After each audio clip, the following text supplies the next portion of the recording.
Hi everyone, welcome to this special session, a message from your inner child. This is a reading that I've been wanting to record for a very long time. I had the thumbnail, made, and this week I'm taking a little break from the Zodiac sessions. They will be back September 2nd, as I mentioned in the previous mystery reading and in the collective post. Thank you, by the way, for all the lovely messages. I'm kind of honoring a more, non-linear flow. I'm exploring this week how it would feel and how I would receive it to kind of navigate the week without a schedule.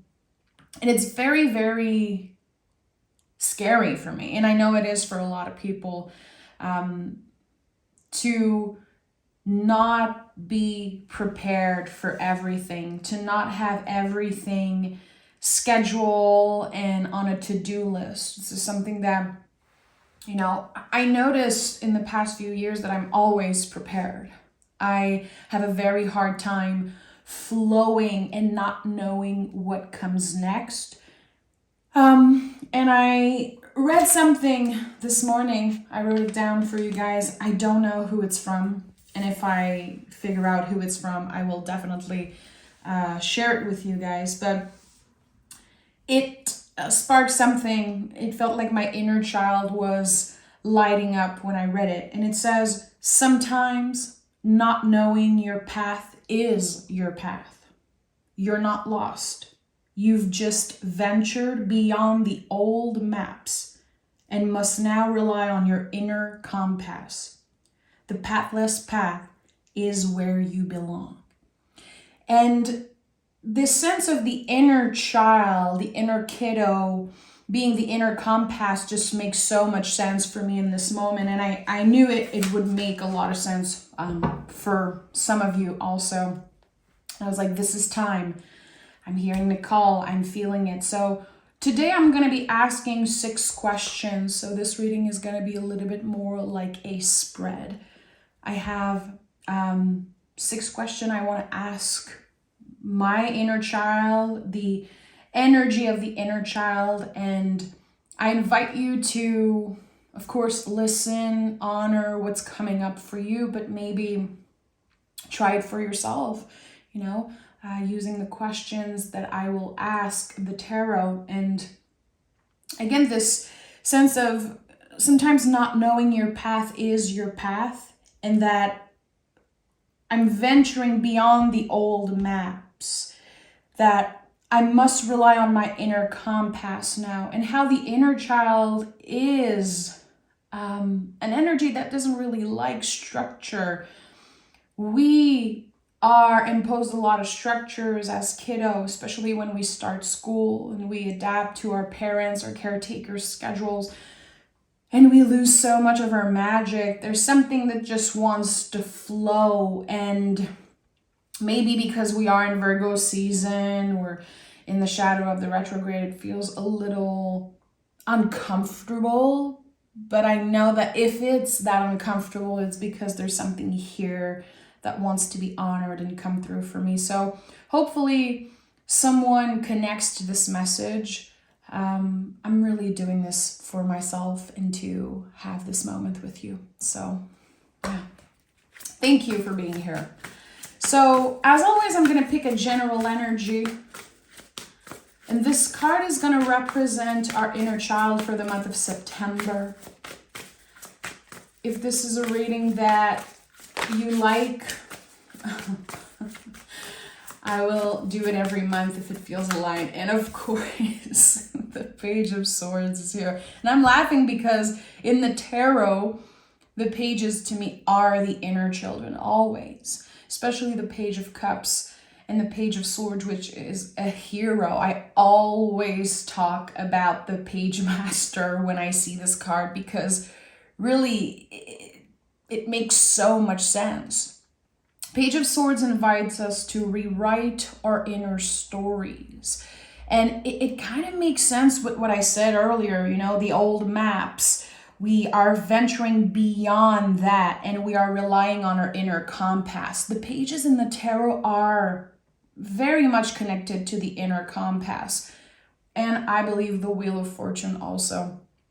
And I think that's very personal to me. So this card here is so special because we can see that the sword is too big. We can see that the person, the kiddo here, the page, is holding the sword in a very weird way. It's not the right way, quote unquote. It's how his instinct, his, the natural flow, it made him pick up the sword in that way to defend himself, or maybe to play also. That's the thing with this card. We don't really know. It could be that this page is playing, but what I can see here is that there's the rising above the illusion. There's the clouds in the back, and we are using our creativity and our inner compass, this natural flow, to rise above the illusion of something, to rise above maybe conflict and the very, I don't know why I'm hearing boring, but boring aspects of the day-to-day, of the schedule, everything that we're supposed to do, everything that we feel obligated to do because life gets serious. And this is what happened when we get older. There's not only the inner child that we need to take care of, but there's also the inner caretaker, this part of us that has been nurturing the inner child for a very long time. That part also needs so much tending, and I feel like that can be very liberating when we finally offer a little bit of tenderness and honoring and medicine to this inner caretaker. Again, the page holding the sword, like he knows what he's doing, but actually he doesn't, and it's okay. He's still a badass, he's still a hero, but he might hurt himself. There's still so much learning that needs to be done, and this is such a beautiful image. It's like there is always something more to learn and unlearn also. I feel like when I say the Page of Swords is about rewriting our inner story, that's the thing. There's so much that we need to unlearn. There's so many chapters that aren't about us or aren't written by us in a way. So again, when I'm thinking about the sense of venturing beyond old maps, venturing beyond old beliefs about who we are, who we're supposed to be, what we're supposed to be doing, how we're supposed to take care of ourselves, how we're supposed to tend to the inner child, I think that there's this call for more curiosity to try different things. And I feel like this reading is definitely gonna shine a light on certain things that maybe we don't know or we haven't thought about. This is about exploring something new ways. So let's dive into this reading. Empress here. This is so funny. Emperor is Aries. It's the primal scream of a newborn. There's nothing more powerful than that. Very interesting that the Emperor fell out of the deck. So my first question really is, what work am I meant to do with my inner child in the month of September? What work? Oh, the Tower. And I've said this before in the past. It's so interesting. All cards are aligned for me today to share this message. And my nervous system, my inner critique is still loud because I'm looking at the timer and I'm like, oh boy, 10 minutes on each cards. But this reading is definitely for folks who are not in a rush with the tarot.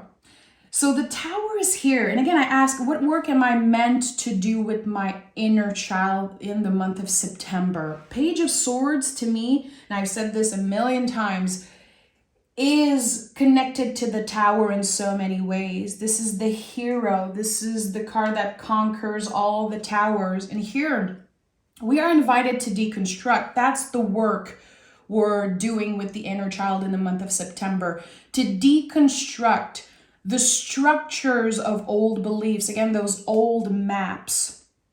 And when I think about the Tower, I always picture, very crooked foundations. There's like cracks in between. And then I think about, how can I fill those cracks with gold? And I don't remember exactly what's the name of that practice, but I know some of you definitely know. But instead of deconstructing everything and clearing away everything, can we find a way in collaboration with our inner child to not fix, because we don't need to fix ourselves necessarily, but to fill the cracks with gold? And to me, when I talk about this and when I say it, what comes up intuitively is the light, the inner light of our inner child. This part of ourselves that is so pure, so authentic.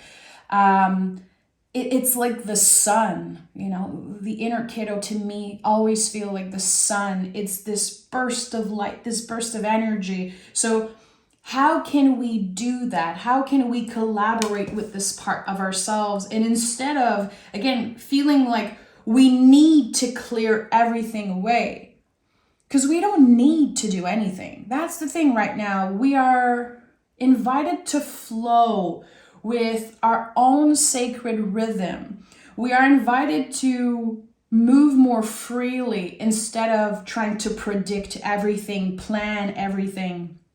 So you don't have to clear away everything, but can you open yourself to the idea of filling up those cracks, those crooked foundations with gold, with sun, with light? So this is what's coming up for me as I'm picking the Tower card, again, with this question: what work am I meant to do with my inner child? It's September. To fill, as weird as it sounds, to fill the cracks with gold, with more joy, more sweetness, more light, more sun.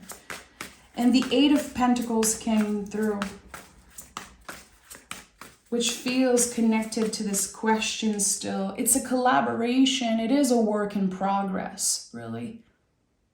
And Eight of Pentacles is connected to Virgo. We are in Virgo season, and I feel like this is a time where we are in our head a lot. Virgo is ruled by Mercury. We're just getting out of the Mercury in retrograde. There's going to be the retrograde shadow period. This Eight of Pentacles is a collaboration with everything. And every time I see this card, I always think about the fact that there's no disconnect between your magical practice, your spiritual practice, your healing, your evolution, and, the day-to-day work, the mundane. So there's something here in the mundane, in your daily schedule, in your daily practices that wants to, it wants to adapt to this new rhythm. It wants to adapt to, again, those cracks being filled with gold. There's something here that it wants to expand, it wants to change, and the invitation here is to let it change. You're supposed to change. You're supposed to stay curious and constantly do different things. And we are invited to do things differently right now. And I think that's why the Tower card came in first, because it's so scary when we feel like we're ready for change, when we are facing some type of change. It could be very uncomfortable. So my second question, What kind of magic and brilliance does this part of me have access to? What kind of magic our inner children have access to?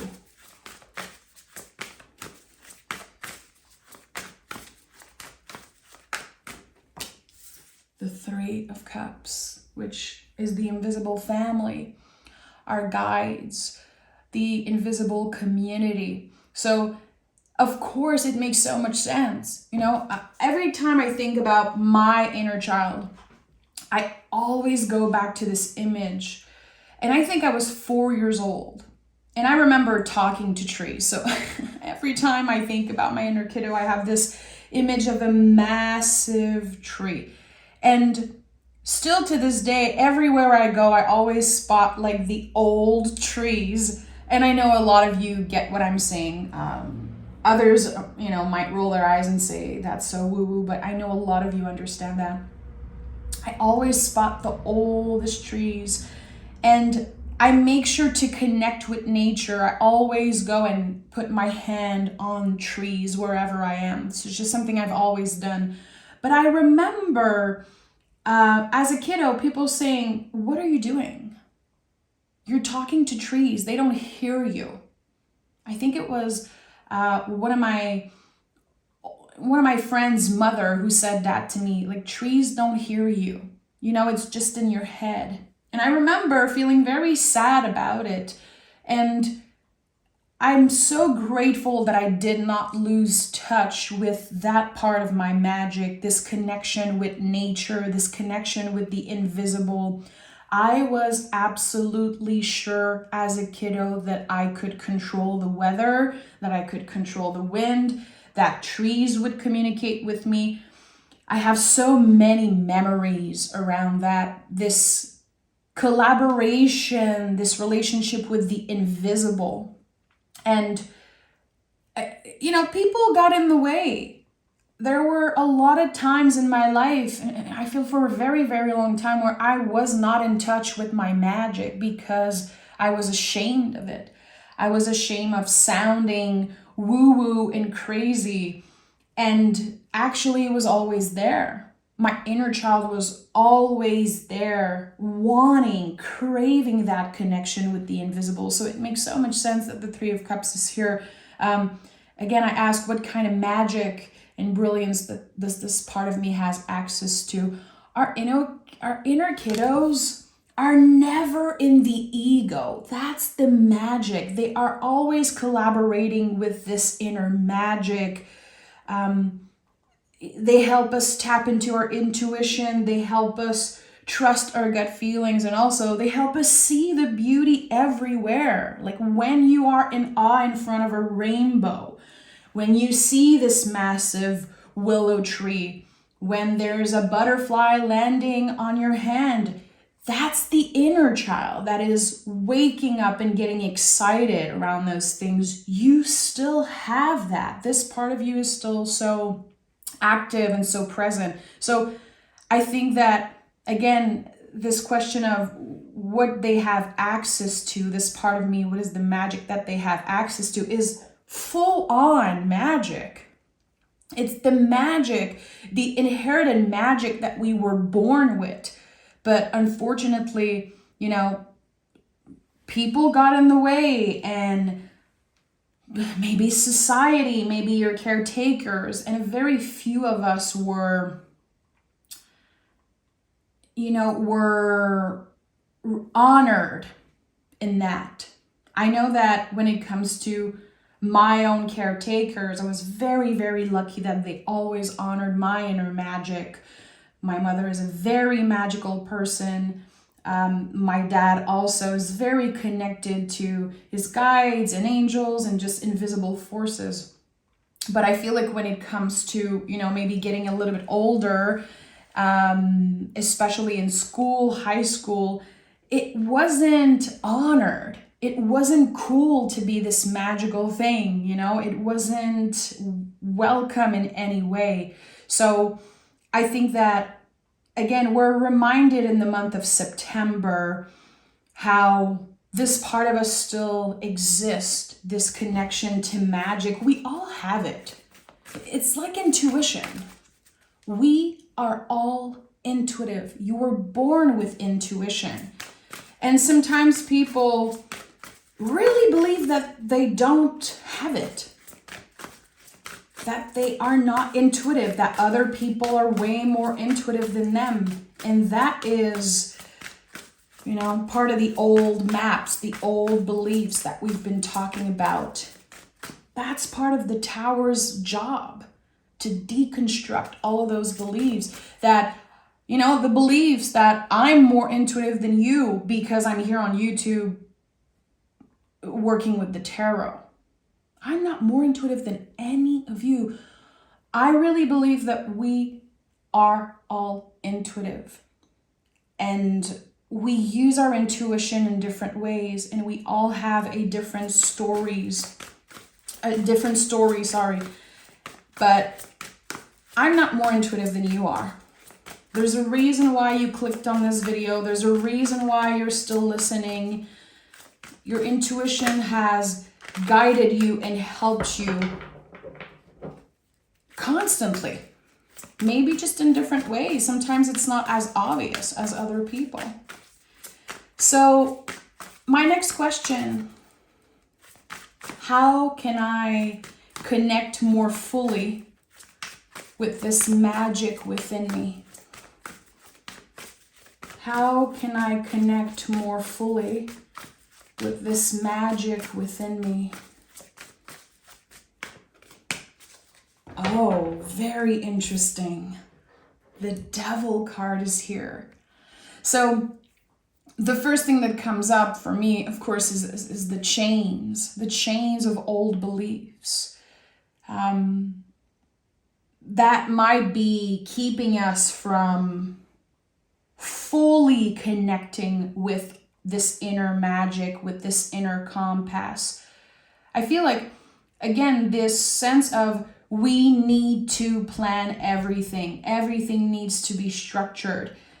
And I don't know for you, but I'm someone who needs to plan everything. It's just this natural thing for me, probably because of anxiety. I always need to know how I'm going to show up somewhere. When is it going to happen? Am I prepared in all different ways? I'm the type of person who, if I know I have, let's say, an event in 3 weeks, I'm going to plan everything, every detail. And the Devil card is Capricorn. There's this sense of, again, we want to adapt. The earth energy is very flexible, very adaptable, but it's still very structured. And I feel like the Devil card represents that a lot, that sometimes it can become like chains, but the chains are loose. And that's such an important symbol in this card. You are free to go. You can see that the chain would be very easily just taken out. It's not that you're stuck there. It's the chains of old beliefs. And we need to identify those chains first. What feelings come up for you when you are trying to honor rest? You are trying to honor, again, a more natural flow. And this is what I'm doing this week. And I received so many messages from you guys in my community post. People saying, take that time for yourself. You constantly talk about body wisdom and trusting that rhythm, and amazing, you do it. And I feel like the more I do it, the more as it is a practice, the more I can trust in the future to do it again when it feels right.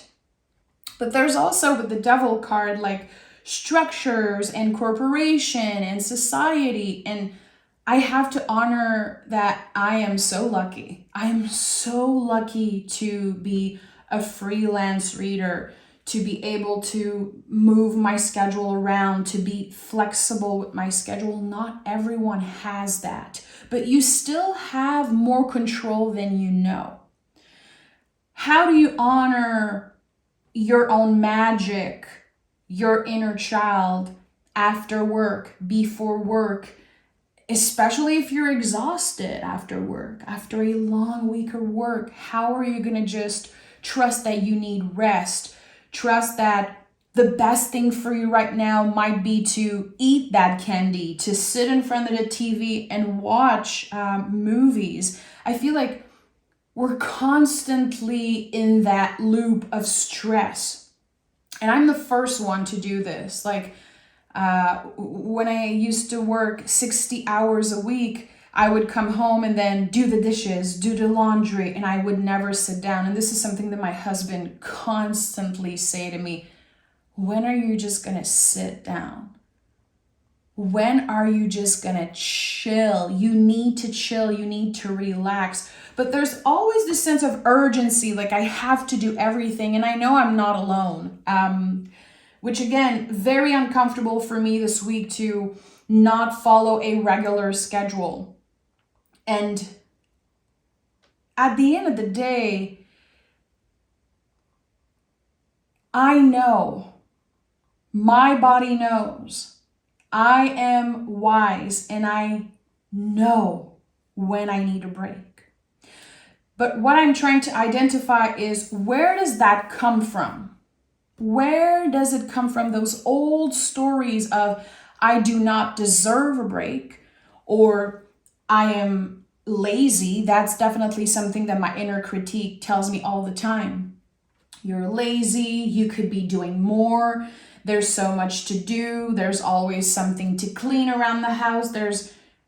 And I look at the people around me, especially my husband, who is so good at just, tuning off and enjoying, gaming. His thing is gaming. He loves gaming, and is just unapologetic. Like he does it and he enjoys it, and it's his time where kind of his nervous system is on off, and he never feels lazy.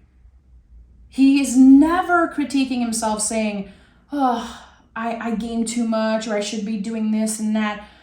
No, it's I don't know. I feel like we are invited to identify again, where are those beliefs coming from?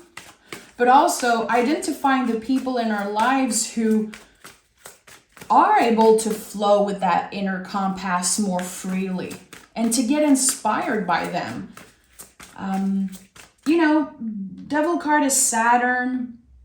I associate this a lot with caretakers, with parents. Saturn to me is like authority. So I know that my inner child has this fear of authority. I can identify that. For you, it could be something totally different, but I think that we have that a lot. Like, a lot of people can connect to that. I am not a child anymore. I'm a grown-ass woman. I'm 35 years old. And still, there's this sense of fear of the authority. Always wanting to be the perfect kid. Always wanting to be honored and celebrated for everything that I do. There's also the sense of being a workaholic that can come up with the devil card. This is something that I was praised for as a young adult, working 60, 70 hours a week. I remember my family praising me for being so drained. Yeah, if you're drained, well, you're doing something right. You're making a lot of money. There's so much that can come up with the devil card around that. So I invite you to identify that, to identify the chains of old beliefs that is keeping you from honoring this inner magic fully. And also, identifying the people in your life who are honoring rest, who are... I'm sure we can all think of someone who has this childlike energy. They are so free. They seem so free. This inner child is is like just a natural part of them. It's not like they need to do the work so much to go dig and collaborate with the inner child. It's just the quote unquote normal thing for them. I'm sure we can all find someone who's like that, and we can get inspired by their energy. Devil card is a lot about that. There's a lot of influence there. Good, bad, ugly. It's not always good, but there's also the good aspect here. So next question, how am I invited to share that medicine with the world? I want to take my time. This card. I saw Eight of Swords and Four of Pentacles. How am I invited to share that medicine with the world? And I know for me, this reading felt very important. Ace of Pentacles. So yeah, for me, it's definitely this offer of this reading today to show up and share this part of me, this part of my practice with my community, not because I want to make money out of it, not because I want to make views, because I really want to connect with more people that are asking similar questions, that are wanting to, again, venture beyond old maps and old beliefs about themselves. And Ace of Pentacles really is a gift. But at the end of the day, it's like, how am I offering this gift to myself? To me, I know it's through my voice, through words, and it goes beyond the material. I realized how I loved recording sessions on YouTube. The day someone asked me, would you still do it if you weren't paid to do it? And there was no questions asked. I was like, absolutely. I think the question was like, if you won $10 million, $10 million at the lottery, would you still record readings on YouTube? I think one of my friends asked me that when they saw my YouTube plaque in my house. And I was like, absolutely. I will always feel invited to connect with people through the tarot. In my personal life, I do it. And I feel so lucky that a lot of people are listening and collaborating. And that's the thing with the pentacles in the tarot, and especially the ace. It's so malleable. And today you are listening to this session, just opening yourself and remaining flexible and adaptable to my words. Some people are going to hate it. Some people are going to dislike, unsubscribe. Others are just going to listen, digest, and maybe be influenced in their own way. At the end of the day, you will absorb the words that I say. You will absorb some of the imagery, some of the feelings. Humans, we never forget how something or someone makes us feel. And the pentacles are a lot about feelings. We forget that. All the senses are connected to the pentacles. It's not about cash. It's yes, the material is included in that, but the pentacles are so much more about the senses than money. This is a pentagram at the end of the day. A very magical symbol. And I feel like, again, in whichever way you are invited to share this magical part of yourself. And for some of us, we call it the inner child, the inner compass, inner magic. I love to say magic. To me, magic is connected always to the inner child. I truly believe that the most magical parts of us is our inner children, but that's personal to me. You don't have to believe the same thing.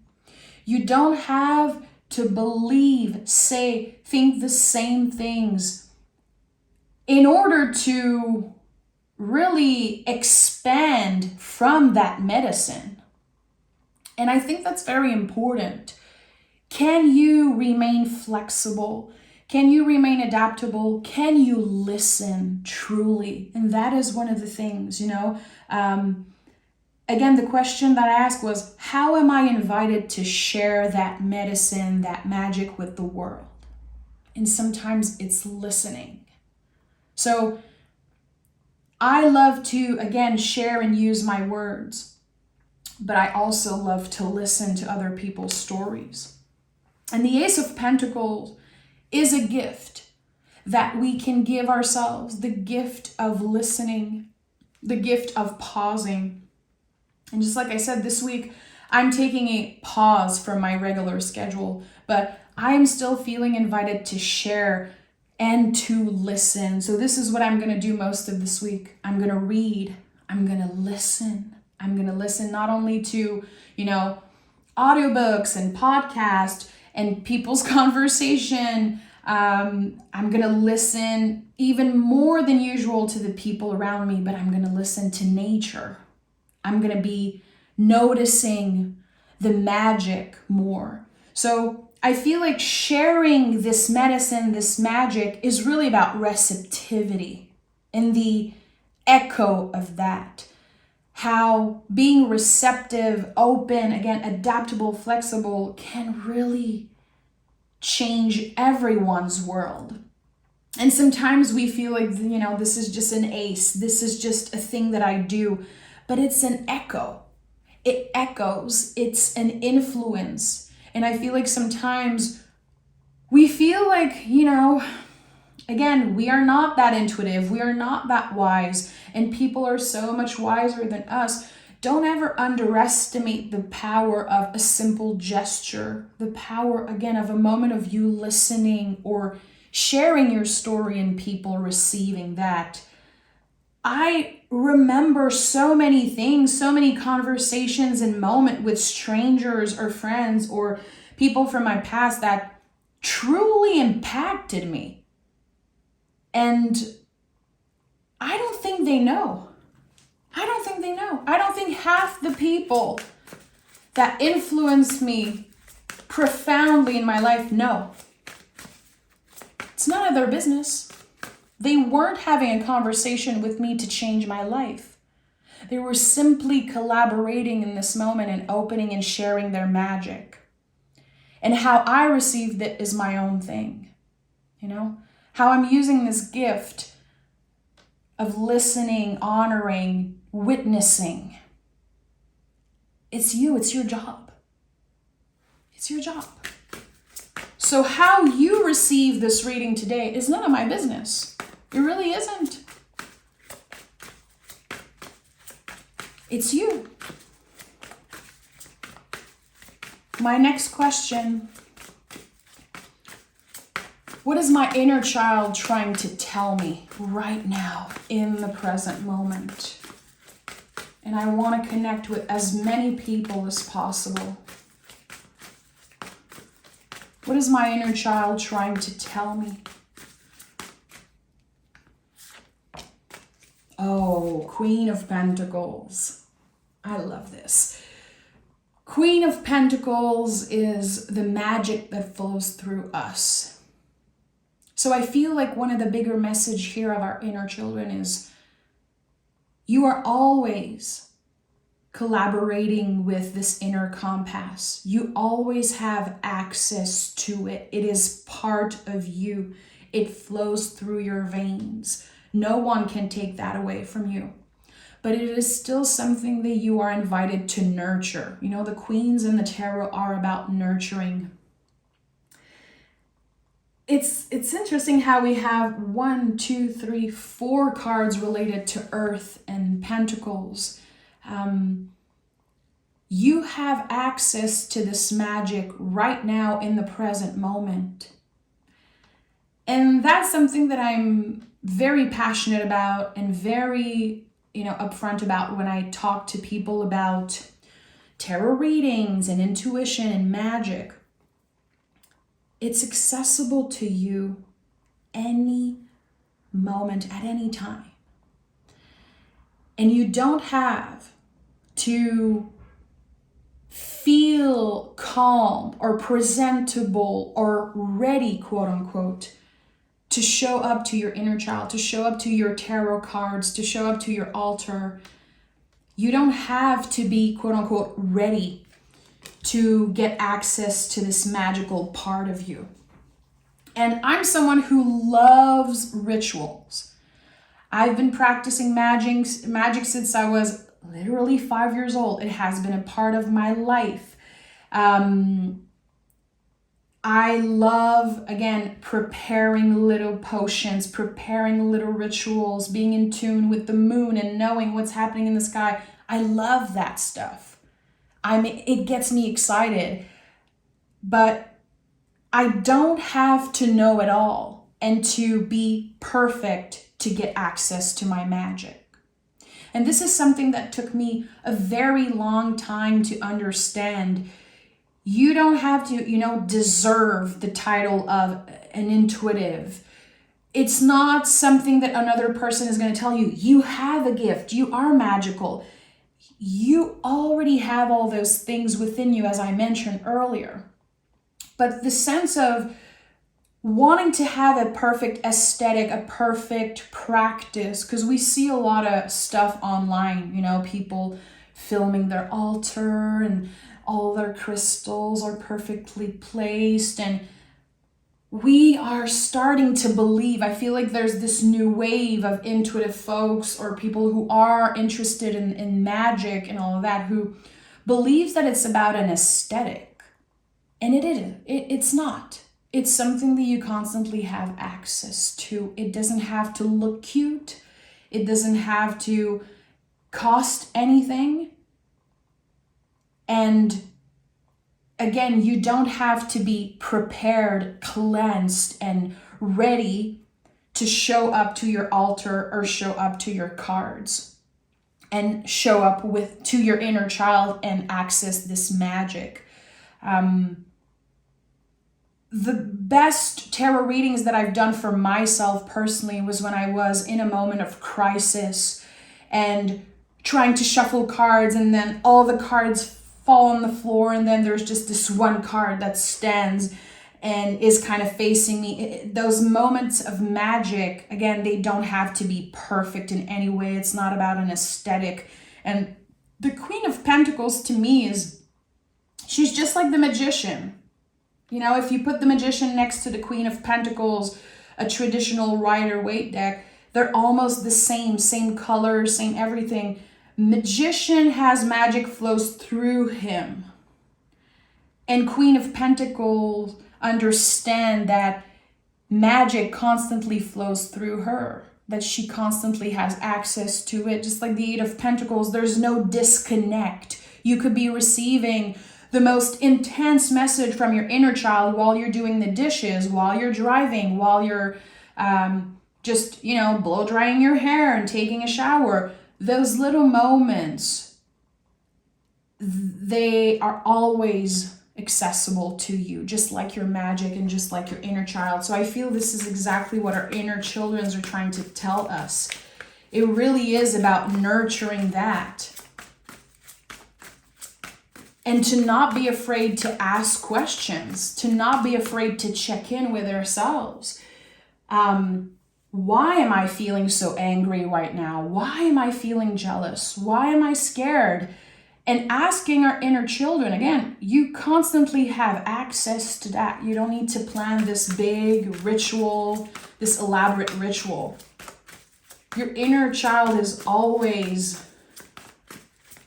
wanting to connect with you. Always. Just like babies, just like kids.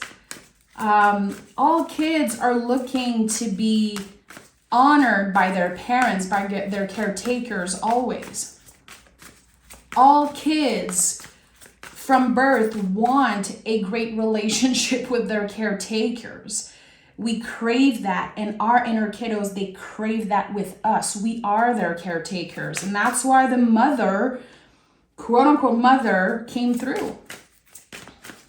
And my last question: how can I honor the pull and bow to the wisdom of this part of myself?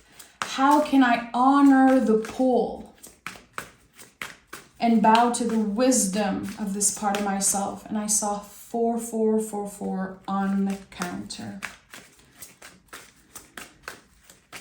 How can I honor the pull and bow to the wisdom of this part of myself?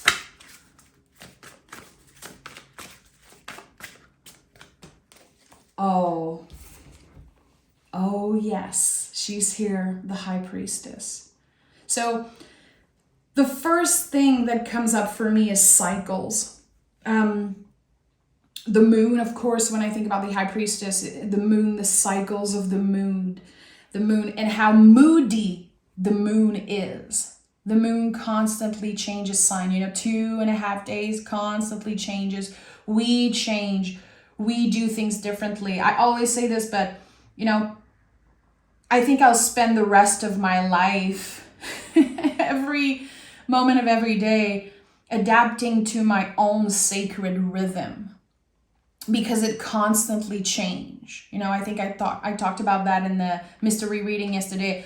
When I think about a song and a rhythm, and then there's a breakdown, there's a change of rhythm, and this is how we are. High Priestess is exactly that. She adapts to the constant changes of tides and cycles. Of course, there's our physiological cycles, but there's nature and seasons. And I think that this card invites us to remember that sometimes we're not going to feel as connected, but we still are.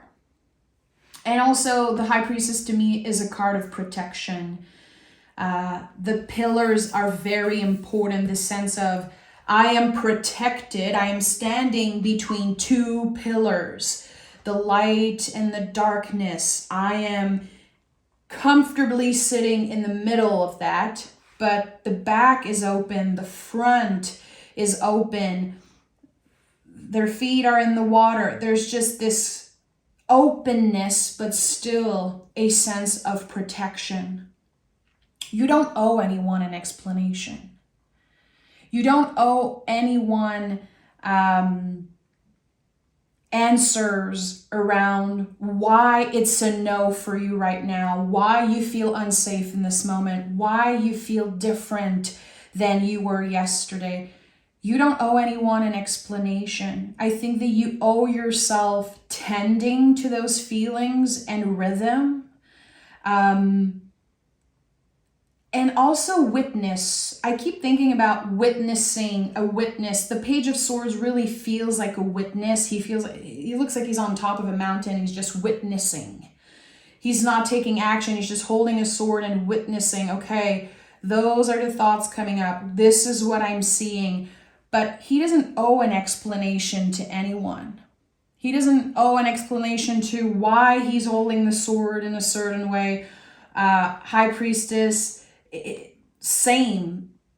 I think that the bigger message here in this reading today, and not just for the month of September, but for always, is, again, we don't need to explain why we feel different and do things differently, because it is such hard work to tend to our inner kiddos, to listen to them, to collaborate with them, just to witness them, and just to even start this conversation of the inner child, to acknowledge that we all have an inner kiddo within us. Just that, I think, is such huge work, to just witness that.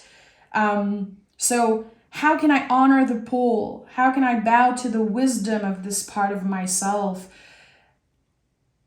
I think it's by accepting that, again, not everyone is going to understand you, and that you don't owe anyone an explanation. You owe yourself, that part of yourself, witnessing, honoring, and just recognition and tending.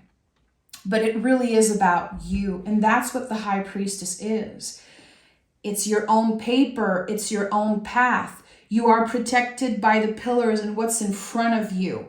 It's not about other folks. It's not their journey. It's none of their business. And that's why, the high priestess is very secretive. It's our secret gardens and what we cultivate in that secret garden. So we honor the wisdom of the inner child by not staying hidden, not hiding our magic, regardless of how it makes other people feel, how uncomfortable it can make them feel. Our fear of judgments, again, those chains of old beliefs, and accepting that it's gonna be hard work, it's gonna be weird sometimes and just uncomfortable, but it is part of this process. And I think that it's work that we might do in a very isolated way or solitary way at first, but eventually you can start witnessing the inner children in other people. And that is so magical when you feel comfortable with them. There's this sense of collaborating with other people's inner children too. But I think that for the month of September, there's clearly some type of first sprout of a seed, and just honoring and witnessing that it's work that we've already done in a way, but now there's the real movement happening. Again, when I said earlier in the reading, we are filling the cracks with gold. That is the mission right now. It's not to make something perfect. It's to honor the darkness and find ways to collaborate with it. And again, add a little bit of sun, add a little bit of gold, a little bit of sweetness and joy to everything that we do. And I think that's such a good way to initiate the relationship with the inner children. It's like, can you spark a little bit of joy and more fun and more play in everything that you do, and you can start very small. So thank you so much for listening. Thank you for witnessing me, for taking the time for yourself. I absolutely adore each and every one of you. Take exquisite care of yourself and of your inner kiddos. And if this is a reading that you like, let me know so I can record more in the future. Take care of yourself again. Bye.